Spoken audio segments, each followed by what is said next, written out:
Hola de nuevo, bienvenidos y bienvenidas a Cine Experiencia, un podcast para hablar de cine y filosofía irresponsablemente. Mi nombre es Laura. Y yo soy Vivian. Y qué bueno que hayas vuelto a Lau. Gracias por volver a Cine Experiencia. Aunque no es que no haya sido feliz con el señor Páez, pero mucha gente preguntaba por ti. Estaban preocupados. Y estaban preocupados de que te hubieras calviado. Que casi. Casi. Pasaron cosas. Pasaron cosas por mi cabeza. En muchos sentidos. La haciendo la... ¿Qué? Haciendo la Britney. Y más cosas. Sí. Casi agarro la máquina y me calveo y me vuelvo Páez. Eso es un multiverso muy raro. El multiverso de los Páez. O de las Lauras. Hoy. Y yo ahí. Sí, estoy confundida. Pero bueno, no, pues muchas gracias, obviamente. Gracias por esperar, gracias por hacerme el aguante. Fue un fin de semestre terrible, pero sobreviví. Me alegra. Sobreviví y estoy de vuelta, felizmente. I will survive. Y es un momento perfecto porque estamos cumpliendo un año. Un año, sí iba a decir. Un año de Cine Experiencia de este lindo podcast.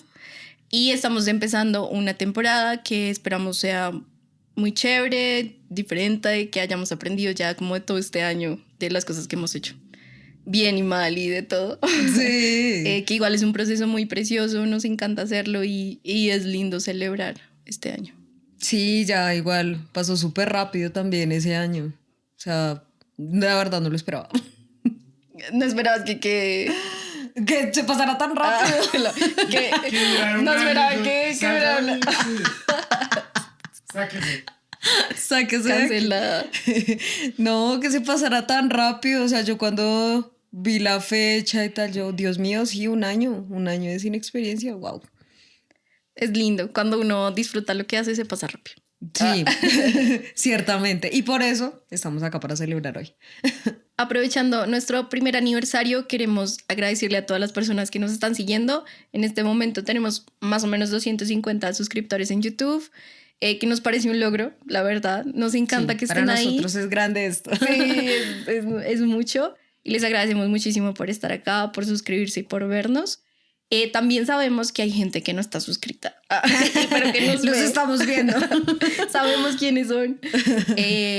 También, si nos ven y les gusta, igual les agradecemos mucho que se suscriban. Sí, suscríbanse, síganos y coméntenos también para que también sepamos qué quieren, qué les gusta y enriquecer nuestro contenido también. Y hoy vamos a celebrar este primer año de Cine Experiencia, que lo celebramos en un contexto que todos estamos viviendo, pues súper bélico, como con horrores, con holocaustos, con un montón de desigualdades. En Colombia tampoco, digamos que Colombia tampoco está alejada de ciertos horrores y cosas extrañas que empiezan a pasar siempre que se vienen las elecciones. Sí. Especialmente porque empiezan a maquinar cosas muy raras y uno empieza a notar cómo el ser humano es tan turbio e incluso como a costa de la vida de gente. Empiezan a maquinar vainas para mostrar ciertos candidatos de ciertas izquierdas como malvados y así, y que la derecha siga surgiendo como lo ha hecho en el mundo. Dicho esto, todo trágico. Igual celebramos un año de este gran proyecto que nos une en la filosofía y en el cine y en la amistad y como en todo esto.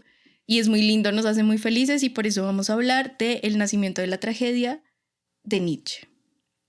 Con dos películas muy geniales también, dos películas hito, o sea, dos películas muy, muy importantes dentro de la cinematografía del mundo, que es... Las mejores películas. Sí. la emoción de la... Me volvió El Padrino. También. Sí, así. El Padrino también, pero no vamos a hablar del Padrino. Vamos a hablar de 8:30, que es una película de Fellini, o pues obra maestra, obviamente, sí. Y de una película que se llama El hombre de la cámara, de Vertov, que también, o sea, esta película, pues como la mamá de las películas y de mucho del cine experimental y del montaje. Pero ya lo veremos ahorita. En un momento. Para empezar un poco, como a entrar en el tema, entendemos tragedia y como la entiende Nietzsche, es como el teatro, lo que llamamos teatro, o lo que en Grecia también era el teatro. Entonces, esta tragedia, que era como por ejemplo lo que hacía Sófocles, lo que hacía varios escritores. O sea, como y el rey Edipo, digamos, que ese tipo de cosas, ¿no? Sí, y Antígona, y bueno, este tipo de tragedias que se empezaron a hacer desde la antigua Grecia son como el motivo por el que Nietzsche hace este libro, que es también muy chévere, y es donde empieza a explicar que este tipo de arte, que es la tragedia, pues igual nos muestra un poco de lo que puede ser como nuestra vida o los acontecimientos de nuestra vida, y por eso como que también tenemos esa vaina que también lo dice Aristóteles, que es esta vaina catártica, como que hay muchos como estadios en la experiencia estética que tenemos al ver la tragedia. Dicho esto, lo que hace Nietzsche es hablar de dos grandes fuerzas en el arte, porque no solo es en la tragedia, pero pues evidentemente él lo enfoca mucho en eso, que son lo apolíneo y lo dionisíaco.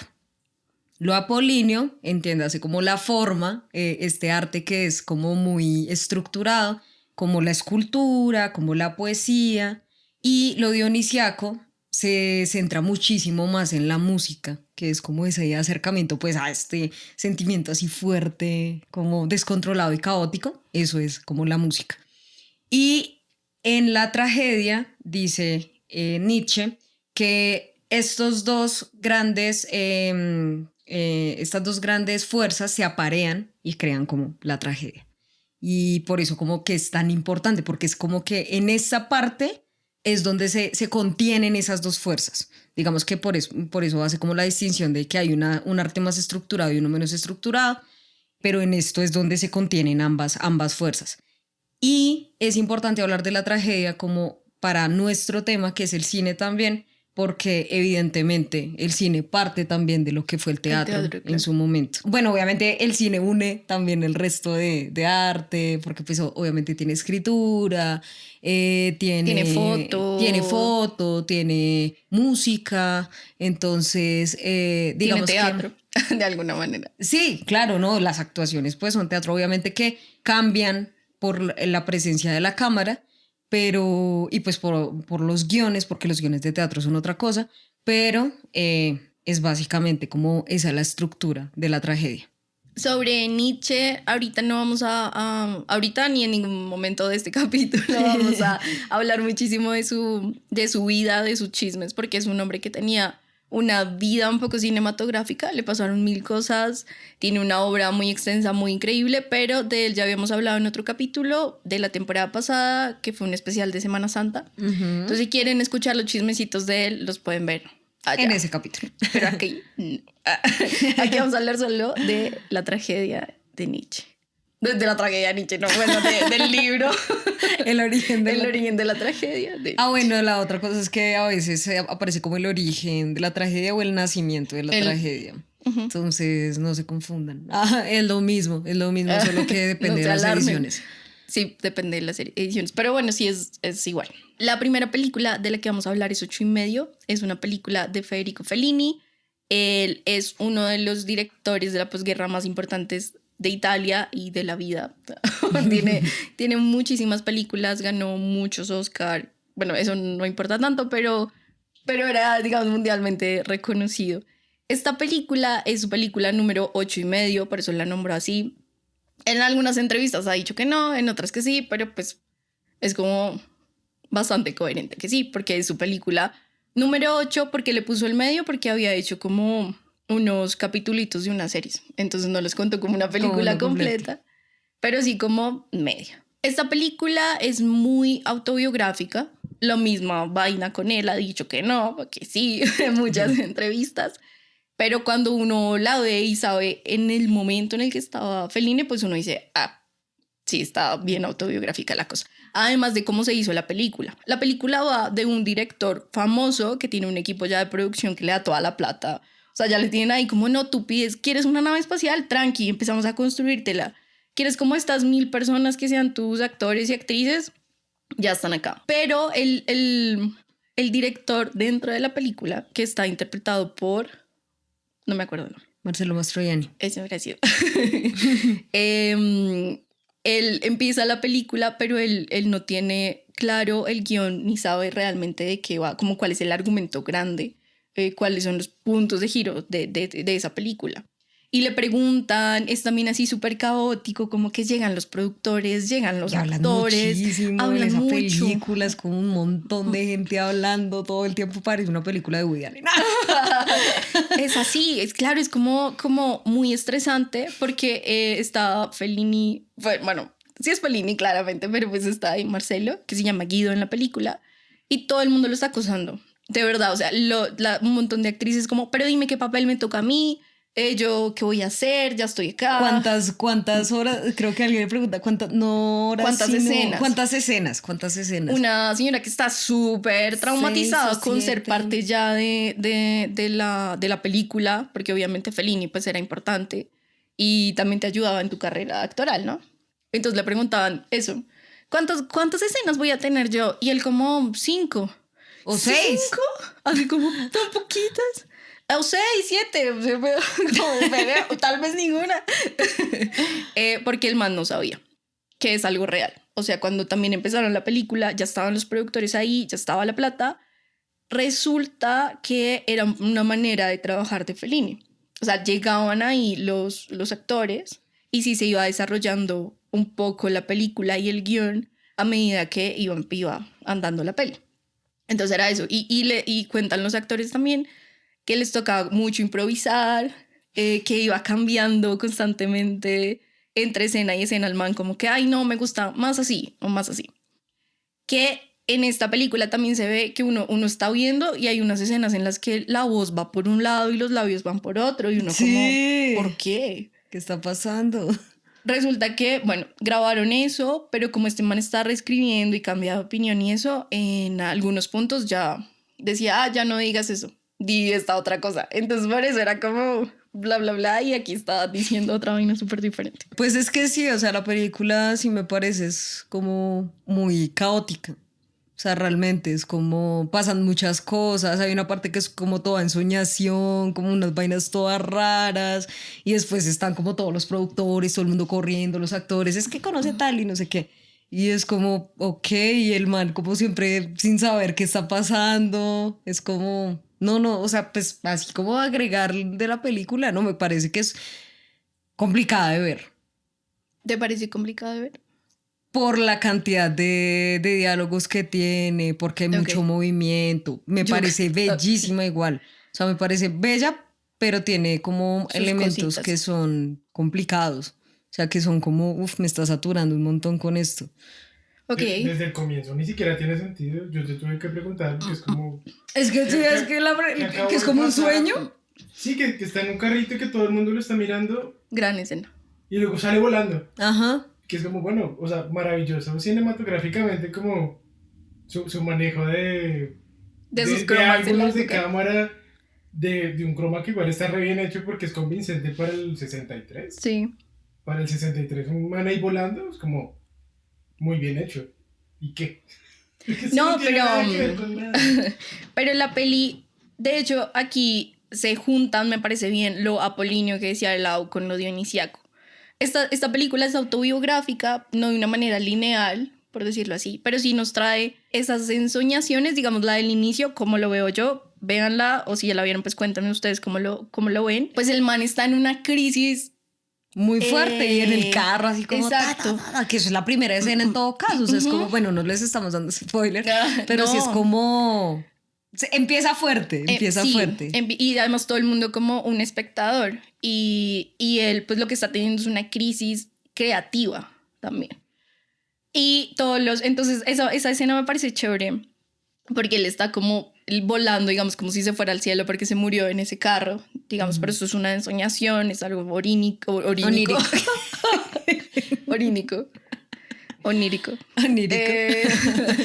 Y entonces él vuela y el productor lo coge lo como agarra, con un lacito y es como, pero ya sabes qué vas a hacer. Y ahí es cuando despierta. Ajá. Lo puede uno interpretar así. que es también como ya me quiero ir de todo esto, pero tengo un montón de compromisos y tengo que hacer esta película, que ya está, o sea, ya está la gente acá, ya está la plata, se supone que ya la tengo y hay que hacerla. O sea, es como esa presión a Fellini, a Guido, de que haga la peli, que de hecho también le pasó a Fellini, como que empezaron la producción y antes de que llegara Marcelo, sí. el man iba a llamar al productor a decirle como, marica, no puedo hacer esto, o sea, ya no logro hacer esta peli. Y bueno, ahí como con un camarógrafo cogieron fuerzas y dijo, pues la voy a hacer así como autobiográfica, como muy mi proceso creativo en esta película que es tan caótica. No, y es una gran, o sea, bellísima, es una gran película, de verdad. Y pues obviamente recuerda mucho también porque el actor es el mismo, yo no sé, a mí se me hace que es como el mismo personaje, incluso, o sea, lo siento un poco el mismo personaje de la Dolce Vita. Pero creo que la Dolce Vita de hecho se llama Marcelo. También sí, no me acuerdo. Sí, es creo muy que posible. sí, creo que se llama Marcelo el personaje de la Dolce Vita. También la idea, obviamente, de coger a Marcelo era que se relacionaba, se ve un poco ahí, en algunas ocasiones lo nombraron como el alter ego de Fellini. Entonces funcionaba perfecto que fuera él, el Fellini en esta película. Estamos viendo constantemente los sueños con la vida real, como esas pesadillas o esa imaginación de Fellini, de Guido. Uh-huh. Y entonces me parecía que se combina bien o que uno puede como identificar lo que es apolíneo también dentro de esta peli y lo dionisíaco. Y forman como más o menos una tragedia. Entonces en lo apolíneo pues tenemos lo formal, la manera como él lo vemos como artista, que también es algo que me parece importante en Nietzsche, que él lo dice. En lo apolíneo se ve el artista, o sea, vemos el Homero, los poetas, sí, o sea, como la persona que hace eso, que hace la escultura, que hace la poesía. Y me parece que ahí pues estaría Guido, o sea, él es el artista, como individuo. Uh-huh. Por el otro lado tenemos a Dionisio, lo dionisíaco, que es cuando ya, eso me parece chévere también porque es una contraposición un poco, cuando el individuo pierde un poco su individualidad y se une al colectivo, porque es como en esos coros de los sátiros, o como un rave o algo así, o un concierto o una fiesta. Es chévere que él dice, porque claro, o sea, Dionisio es el dios del vino, del caos, pues de la fiesta, de la embriaguez. Y entonces imaginemos como una fiesta donde todo el mundo está feliz y ya no son individuos, sino que se vuelven como un poco la obra de arte. Uh-huh. ¿No? Porque tú la ves en colectivo y ya no dices como, Lau está ahí en esa fiesta, o sí, digamos, o en ese concierto, en ese rave, o lo que sea, sino que es un montón de gente que está haciendo un poco esa obra de arte y están perdiendo mucho su individualidad, que siento que también pasa. No sé si con la cuestión esta del genio artístico, el genio se llega a un punto donde, pues, por ejemplo, donde tienen este momento de epifanía, uh-huh, y crean estas obras grandísimas y es como que ya no son ellos como individuos, no son una persona, sino que están como comunicándose con algo más grande, que es un poco también, siento que es una idea que tiene un poco Nietzsche con lo de la música y uh-huh, viene Schopenhauer, que también tenía como un amor brutal por la música y decía que la música llegaba a nos ayudaba a comprender la voluntad del mundo, lo que era la voluntad. Entonces es como muy curioso esto del genio porque precisamente es un perderse y conectarse con todo el resto que es uno, que es en el caso de Schopenhauer la voluntad y en el caso de Nietzsche pues lo dionisiaco. Sí, es muy parecido. De hecho Nietzsche cita a Schopenhauer en este libro con la voluntad precisamente, solo que Nietzsche no habla precisamente de la voluntad, sino como de la naturaleza madre, por así decirlo. Uh-huh. O sea, como que uno se une a la naturaleza. Sí, es básicamente eso. O sea, dejas de verla desde lejos y todos se unen también en esta locura dionisíaca. Eso me gusta mucho porque pasa también en esta película un poco. O sea, estamos como dentro de un montón de caos, de lo que diría Nietzsche también, que uno ve el vacío como de los horrores o del fastidio, en este caso en Fellini, y llega a una conclusión o llega a un momento donde está como la fiesta y los coros de los sátiros y la alegría y el colectivo, y ahí es donde un poco se salva esta persona, digamos, a través del arte, como a través de esta escena, a través de de esta gente y especialmente de la música y del coro, que creo que Nietzsche hace mucho hincapié en la música y de lo importante que era el coro para la tragedia griega. Entonces, me parecía importante como traer esta peli por eso, porque vemos a un director que está medio sufriendo. No está sufriendo con los horrores de la guerra, digamos, como muchos, como muchos otros, pasan. Exacto, o no se ve en la película necesariamente. Claramente él sufrió sí vivieron los horrores de la guerra porque tuvieron que mudarse y así, pues porque estaban durante la guerra, pero no lo muestran en la peli como tal. Sin embargo, el personaje sí sufre, que está súper caótico, pero logra como no obviar su caos y salir como avanti, como dirían los italianos, a través de su arte y de como ya la resolución de qué carajos estoy haciendo con mi vida y que esta película, que todo el mundo me esté acosando, y el arte le ayuda a eso. Hay algo que me llama mucho la atención de esta película, que igual no es tan importante, pero es como el guiño ahí. Pues no es un guiño tampoco, porque pues igual Fellini no estaba haciendo el guiño con Nietzsche, pero o sea, en mi cabeza, uno nunca sabe. En mi cabeza es un guiño. Pero es que nos sirve para este tema precisamente porque elegimos el origen de la tragedia, y es que en un punto, en una escena, Guido está escuchando Ride of the Valkyries, que es una melodía. ¿Es una melodía? Es una pieza musical. Es una pieza musical de Wagner, y Wagner en un momento era muy amigo de Nietzsche. Y de hecho el prólogo del origen de la tragedia está dedicado a Wagner, porque Nietzsche creía que Wagner era como el genio artístico por excelencia. Entonces... que igual sí, Wagner era muy bueno, muy, muy bueno. Pero en un punto se agarran feo. Y ya por resto de diferencias ideológicas, porque Wagner empieza a ser así todo nazi y antisemita, y porque también Nietzsche encuentra como que realmente su obra no es tan dionisíaca como él quisiera, no es como tanto esa unión entre lo apolíneo y lo dionisíaco, sino que es mucho más estructurado y un poco hasta aburrido. Entonces como pues que es que era más burgués también, sí, Wagner era, sí. Requete burgués. Y pues entrar en una pelea, y el desencanto de Nietzsche con Wagner es mayúsculo, entonces pues simplemente dejan de ser amigos. Pero pues me llamó la atención porque claro, trajimos el origen de la tragedia, y justo pues en 8:30 aparece Guido escuchando Radio de Valkyries y fue como ¡ay! ¡Ay, justo! Bueno, eso como el guiño. Ahora yo quisiera hablar de la siguiente película que trajimos para este hermoso capítulo, que es El hombre de la cámara. Es una película de Dziga. Es difícil pronunciar. En realidad es su seudónimo, pero Bertov. Para términos prácticos, Bertov. Esta película es de 1929. Es una película ucraniana de cine experimental. El señor era como de lo que ahora es Polonia. Y tuvo, bueno, como que sus hermanos también se dedicaron resto al cine como productores, músicos, bueno. Y camarógrafo. El hermano menor era el camarógrafo también, ¿no? Sí.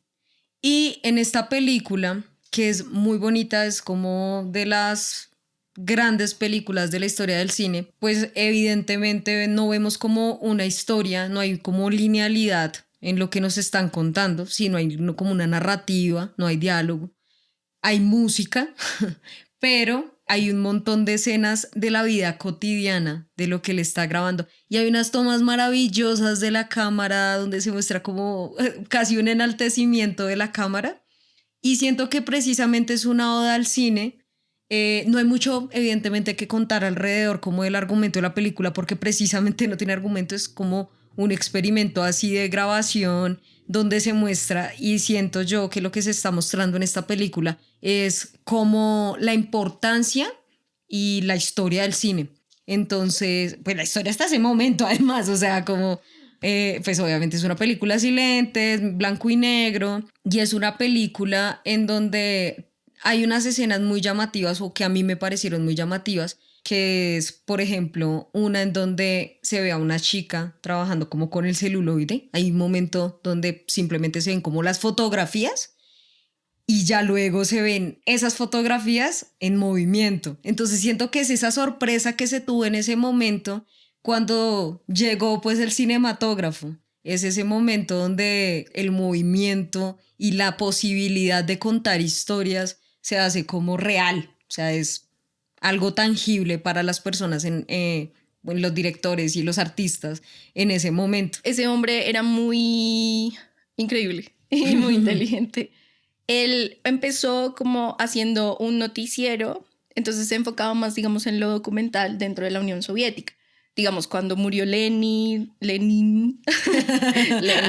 Suena como Lenny. Sí, Lenin, Gary Lenin.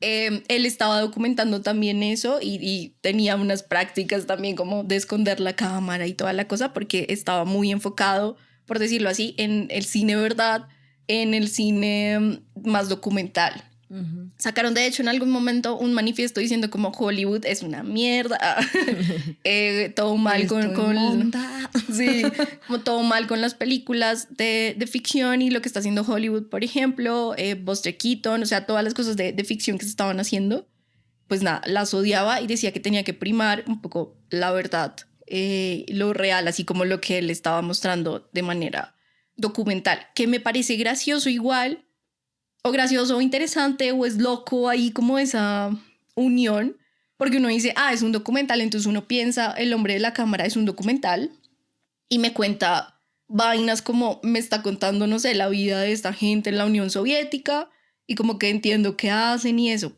Pues no, o sea, sí vemos a personas trabajando, vemos a los mineros, obviamente también se enaltece un poco lo que está pasando en ese momento en la Unión Soviética, pues que están bien, ¿no? Que las minas, que las máquinas que están usando y toda la vuelta, pero también pues el man le mete todo el arte, por decirlo así, ya un poco ese caos dentro de la edición, dentro del montaje, que de hecho lo hacía su esposa, creo, y es increíble, o sea, porque entonces vemos ahí cosas que vemos ahora, que usan muchísimo, digamos, en redes sociales, la pantalla dividida, o esto que se separa así, eso que unos sí van para abajo, otros para arriba, vemos un stop motion de la cámara, por ejemplo, es muy bonito eso también, porque es como la cámara, como tú decías, es un poco la protagonista también, entonces la vemos ahí solita, como moviéndose. Vemos también una especie de behind the scenes porque los vemos a ellos montados en un carro grabando uh-huh. y pues otra cámara grabando como ellos están grabando eso. Pues nada, es una película genial y el man es increíble. Sí, de hecho sí es bien documental si uno lo ve, obviamente, o sea, como que no está creando, como decíamos, historias como tal, no hay una narrativa, sino que es la cotidianidad de ese momento. Y ahí sí, un enaltecimiento de esa cotidianidad. Uh-huh. Y hay un montón de cosas re bonitas, lo que dices de la cámara, hay un momento donde la cámara parece como toda grande sí. Y como que se dirige hacia como una población muy bonita. En realidad, la película sí está muy pensada para enaltecer la cámara. O sea, como el poder de la cámara y la importancia como del cine en ese momento, como de contar a través del cine y de la verdad a través del cine. Esta película, según yo, se relaciona con el origen de la tragedia de Nietzsche, porque en un punto Nietzsche habla de que el arte redime la vida. Entonces es básicamente, el arte nos ayuda a soportar los vejámenes de la existencia. Y siento que básicamente eso es lo que se cuenta en esta película, que pues, como les digo, no se cuenta nada, sino que es una muestra de cómo el cine nos hace soportable todo y además cómo se puede encontrar belleza en la cotidianidad, porque él muestra planos de verdad muy cotidianos, entonces como una chica mirando a otro man, y hay mucha belleza en la forma en la que él graba. Hay mucha belleza en la cotidianidad y yo siento que precisamente a nosotros se nos escapa la cotidianidad porque estamos siempre como muy acelerados o con muchas cosas en la cabeza, con mucho que hacer, pero la belleza de lo cotidiano lo coge el cine, las historias que nos cuenta el cine, la forma en la que la cámara está puesta, para mostrarnos algo que nosotros normalmente no vemos. Entonces, eso está inmiscuido pues en lo que es el ajetreo y lo que puede ser lo maluquito de la vida. Pero en eso maluco siempre hay una belleza y siempre el arte nos ayuda a ver cosas maravillosas. Y siento que es eso, es un mensaje como muy simple, es una forma muy, muy sencilla como también de ver el arte, de ver la vida, de ver el propio cine, pero siento que ahí es donde se puede notar eso.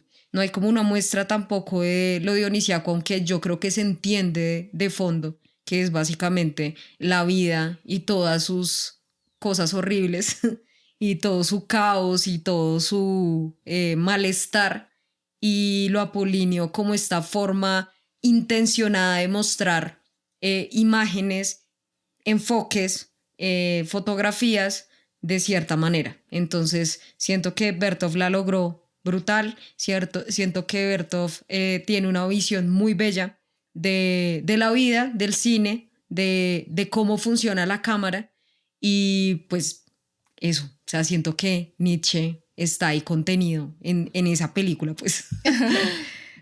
Ahora que dices eso, pienso en que incluso con la de 8:30, que tienen mucha relación. Hay un momento en el que Guido, pues como el man no sabe qué está haciendo y que va y dice que una nave espacial y que va a salir y que no sé qué carajos, entonces le dicen como, uy, va a haber una nave espacial y no sé qué.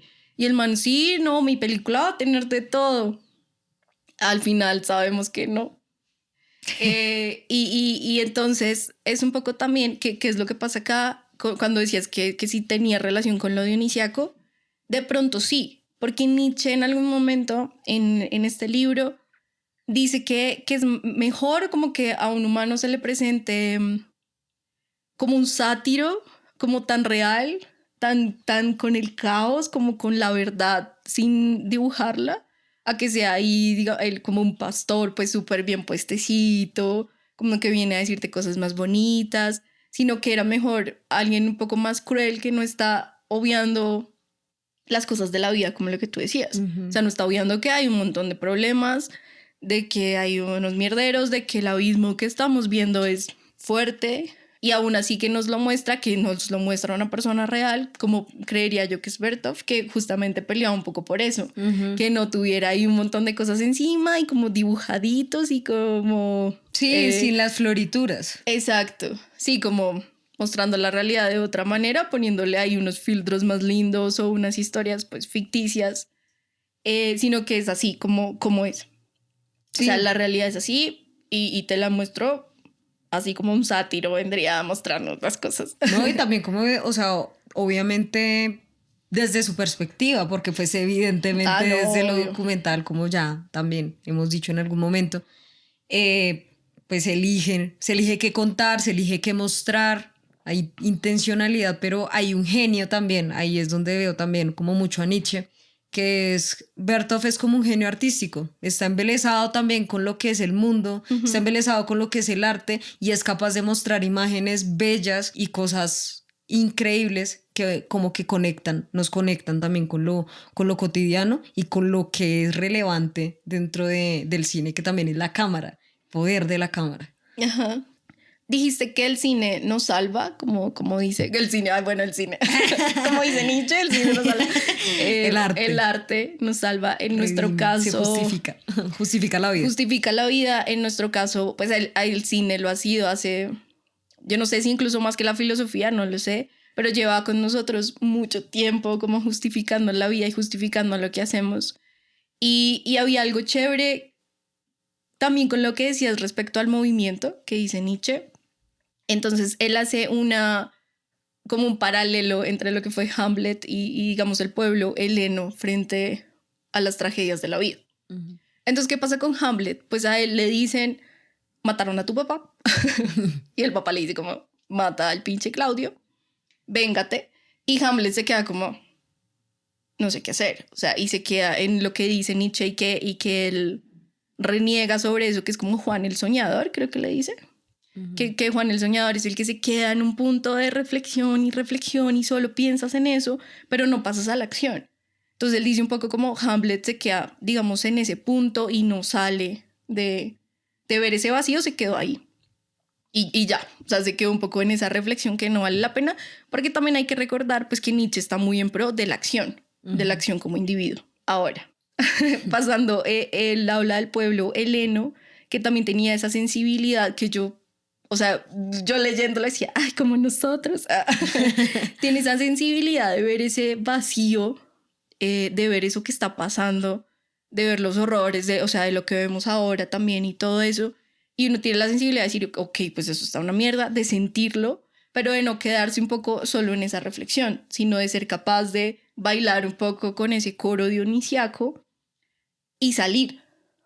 O sea, para que tenga sentido la vida y hacer otra cosa. Entonces a mí me parecía lindo, no sé si lo estoy interpretando de una manera muy chistosa, pero era lindo sentirme como un poco así, como del pueblo heleno que decía él.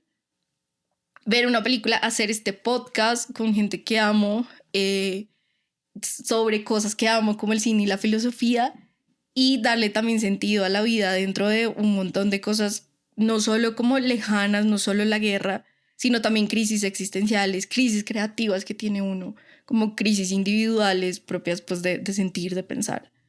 Y me pareció muy chévere celebrar este momento. Sí, es que creo precisamente, justamente, no, qué mal, precisamente, justamente. Pip. Creo que por eso se justifica que hayamos traído a Nietzsche como a este capítulo de celebración, porque siento que a ambas nos pasa lo mismo, siento que esto es como una celebración también de la vida, esto que nosotros hacemos, que lo hacemos con mucho amor, con mucha dedicación, con pues el tiempo y con las ganas que nos han dado también tantos años de estar viendo cine, de querer ver cine, de querer hablar de cine. Y la filosofía, que es igual nuestra carrera, la que nos ha dado tantas cosas y nos ha construido como individuos. Sí. Entonces como que siento que precisamente... Además nos unió. Nos unió, nos trajo este momento, nos llevó al cine club. Hizo tantas cosas maravillosas que en este momento también hacen parte de la manera en que nosotros redimimos la vida. Y es como hacer este podcast, ver cine y hablar de cine y filosofía, que es como lo que nos gusta. Entonces, también igual, gracias a Nietzsche por teorizar sobre esto. Aparte, Nietzsche escribe hermoso. A mí me gusta mucho cómo escribe Nietzsche.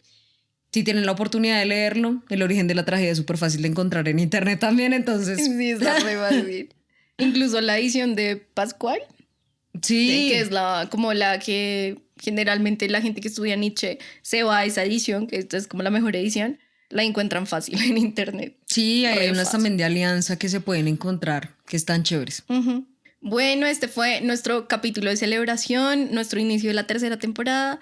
Esperamos sigan con nosotros en lo que viene, que vean igual, si no han visto algunos de nuestros capítulos, pueden volver a ellos. Muchas gracias por estar acá, muchas gracias por vernos, por seguirnos, por comentar, es algo muy lindo. Si bien nosotros disfrutamos mucho hacer esto, también pues un poco la finalidad es encontrarnos con ustedes y tener un diálogo de lo que hacemos con ustedes, claramente. Sí, muchas gracias, pues obviamente siempre... Esperamos que les gusten nuestros capítulos. A nosotros nos gustan mucho. O sea, nosotros disfrutamos realmente. A nosotros nos encantan. No, pues disfrutamos realmente lo que hacemos. Entonces está chévere que ustedes puedan compartirnos también lo que les gusta y compartir estos capítulos y comentar y lo que sea y establecer el diálogo que dice Vivi que igual queremos establecer con ustedes, que es lo importante también, que sigamos hablando de cine y de filosofía. Gracias, nos vemos la próxima. Gracias, adiós.